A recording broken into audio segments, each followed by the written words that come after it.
En las ciudades es frecuente el abandono de ancianos y enfermos.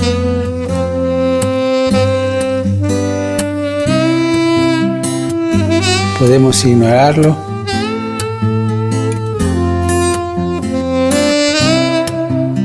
Nuestras ciudades deberían caracterizarse sobre todo por la solidaridad, que no consiste únicamente en dar al necesitado, sino en ser responsables los unos de los otros y generar una cultura del encuentro. ¿Me acompañas en mi petición para que los ancianos, marginados y las personas solitarias encuentren incluso en las grandes ciudades oportunidades de encuentro y solidaridad?